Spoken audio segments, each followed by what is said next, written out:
जय माँ काली दोस्तों, हर हर महादेव। आपका हमारे यूट्यूब चैनल माँ कामाख्या शक्ति में स्वागत है। अगर आप हमारे चैनल पर नए हैं, चैनल को सब्सक्राइब कीजिए, वीडियो को लाइक कीजिए और शेयर कीजिए। साथ ही बेल नोटिफिकेशन को क्लिक कीजिए ताकि आने वाली हमारी वीडियो आप तक पहुँचती रहे। आज का जो विषय है बड़ा ही महत्वपूर्ण है। क्या हमारे पास कोई दिव्य शक्ति है? अगर हम किसी भी देवीय शक्ति की उपासना करते हैं, भक्ति करते हैं, हमारे इष्ट देवी देवताओं की भक्ति करते हैं, तो हमें विभिन्न माध्यमों से संकेत प्राप्त होते हैं, पर हम अज्ञानता के अंधकार के कारण हम उसे सही समझ पाते। तो हम इसी विषय में आज विस्तार से चर्चा करेंगे, तो वीडियो को अंत तक देखें, बीच में स्किप ना करें ताकि आपसे कोई भी जानकारी ना छूटे। तो चलिए वीडियो को शुरू करते हैं। जब हम नियमित रूप से पूजा पाठ करते हैं, ध्यान करते हैं, जप करते हैं, तो कुछ समय के पश्चात हमारे इष्ट देवी देवता हमें विभिन्न माध्यमों से संकेत देने लगते हैं। ये संकेत देवी देवताओं के अलग अलग हो सकते हैं। कोई देवी देवता सपनों के माध्यम से संकेत देता है, कोई आपको भौतिक संकेत देता है, कोई आपको अलग प्रकार से संकेत देता है। संकेत भिन्न भिन्न हो सकते हैं, पर आपको संकेत अवश्य प्राप्त होते हैं। ऐसा हर किसी के साथ नहीं होता है, ऐसा उन्हीं के साथ होता है जो नियमित रूप से पूजा करते हैं, ध्यान करते हैं। ये उन्हीं को संकेत प्राप्त होते हैं। कई व्यक्ति वर्षों वर्षों पूजा पाठ करते हैं, जप तप करते हैं, पर उन्हें किसी भी तरह के संकेत प्राप्त नहीं होते। पर कुछ लोगों को ये संकेत प्राप्त होते हैं, कुछ लोगों को जल्द ही प्राप्त हो जाते हैं, थोड़े ही समय में प्राप्त हो जाते हैं, और कुछ समय के बाद प्राप्त होते हैं। तो ये उन्हीं को प्राप्त होते हैं जो समर्पण की भाव से, जो समर्पण की भावना मन में रखते हैं, जो सच्चे दिल से, सच्ची भावना से, नियमित रूप से एक नियम बांध के रोज नित्य प्रतिदिन पूजा करते हैं, एक समय देते हैं अपने इष्ट देवी देवताओं को, उन्हीं को प्राप्त होते हैं। ये जो प्रथम संकेत है वो दिए की लौ से संबंधित है। जब हम पूजा के मध्य में पहुंच जाते हैं, जब करने के बाद हमें थोड़ा समय व्यतीत हो जाता है, तो हमारे दिए की लौ है जो वो तीव्र हो जाती है, तेज हो जाती है, या ऊपर की ओर उठ के जलने लगती है। ऐसा जब भी होता है जब हमारे इष्ट की ऊर्जा, हमारे देवी देवताओं की ऊर्जा हमारे आसपास आके विराजमान हो जाती है, हमारे दिए की लौ में वो आके बैठ जाती है, जब भी वो संकेत हमें प्राप्त होता है। दूसरा ये संकेत है जब भी हम पूजा करते हैं, दिया प्रज्वलित करते हैं, धूप दीप जलाते हैं, तो हमें लंबी लंबी उबासी आने लग जाती है। हमारा जो मस्तक है, सर है, वो भारी हो जाता है, हमें उबासी आने लग जाती है। हमें ऐसा प्रतीत होता है जैसे हमें नींद आने वाली हो, हमें सर में थोड़ा भारीपन महसूस होने लगता है। कई लोगों को तो अगर उनके इष्ट देवी देवताओं का नाम लिया जाए उनके सामने, यहाँ कहीं वो कीर्तन में गए हो या भजन सुन रहे हो, तो भी उन्हें ऐसी उबासी आने लगती है और उनका शरीर है जो मस्तक को भारी होने लगता है। तो ये भी एक संकेत है जो हमारे इष्ट देवी देवताओं की शक्तियों द्वारा दिया जाता है। इसका ये संकेत होता है कि हमारे जो इष्ट की देवी देवताओं की ऊर्जा है वो हमारे अंदर अवतरित हो चुकी है, वो हमारे ओर आकर्षित हो रही है, वो हमारी पूजा को ग्रहण कर रही है।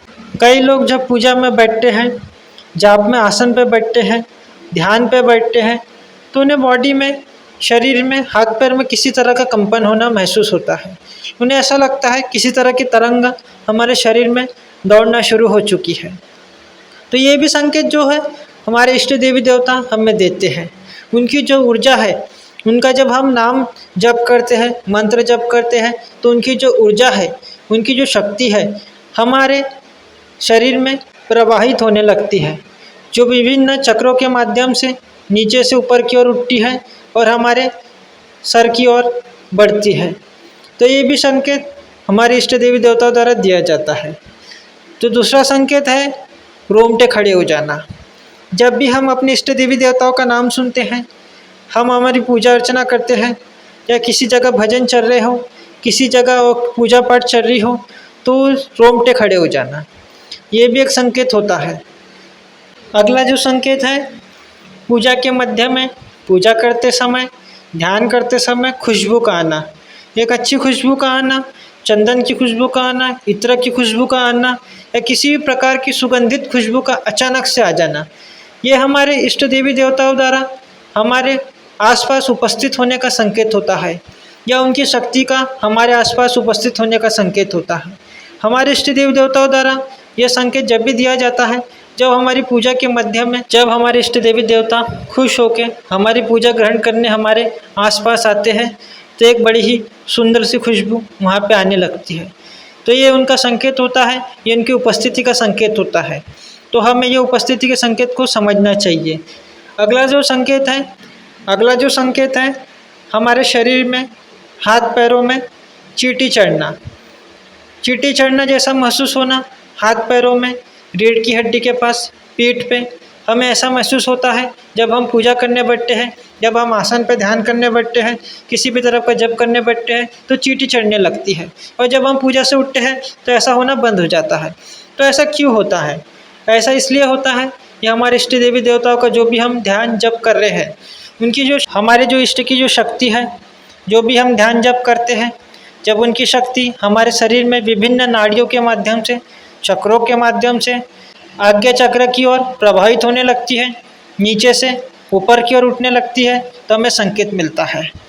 अगला जो संकेत है, जब हम पूजा आसन पर बैठे हो, पूजा कर रहे हो, तो हमारे आसपास किसी के खड़े होने का महसूस होना, ऐसा लगता है कोई हमें देख रहा है, ऐसा लगता है किसी तरह की वायु अभी अभी हमें छू के गई हो, ऐसा महसूस होना, हमारे पास कोई अभी अभी आके बैठा हो या आसपास किसी का होना हमें महसूस होता है।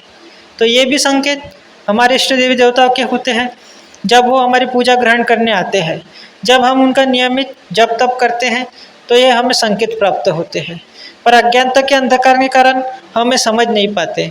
तो हमें जब ये संकेत प्राप्त हो तो हमें समझ लेना चाहिए कि हम धार्मिक मार्ग में उन्नति की ओर अग्रसर हैं। तो हमें और जप तप करना चाहिए और हमें ध्यान करना चाहिए, हमें गुरु सानिध्य में जाना चाहिए, हमें गुरु मार्गदर्शन पे चलना चाहिए। कभी कभी भगत लोग पूजा करते समय ये संकेत प्राप्त होने पर डर जाते हैं और कुछ समय के बाद अपना पूजा जब तक वो छोड़ देते हैं, कि उनके मन में डर बैठ जाता है कि क्या हो रहा है, ये किसी तरह की नकारात्मक ऊर्जा तो नहीं। इसीलिए हमें गुरु सानिध्य में जाना चाहिए ताकि जो ये संकेत हमारे इष्ट देवी देवताओं के जो हमें प्राप्त हो रहे हैं वो हमें मार्गदर्शन करें। हमारे इष्ट देवी देवता हमें सपनों के माध्यम से भी संकेत देते हैं। अगर कोई माँ दुर्गा का, माँ काली का भगत है तो उन्हें सपने में सुहागन स्त्रियाँ नजर आएंगी, छोटी बच्चियाँ नजर आएंगी, तो ये भी संकेत होते हैं।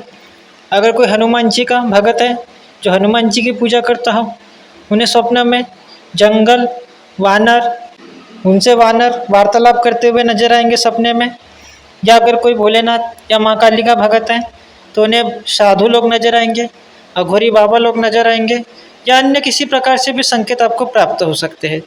स्वप्न के माध्यम से ये सारे संकेत हमें नजर आएंगे। आशा है आपको हमारी वीडियो अच्छी लगी हो, जानकारी पसंद आई हो, तो वीडियो को लाइक कीजिए, चैनल को सब्सक्राइब कीजिए। हर हर महादेव, जय माँ काली।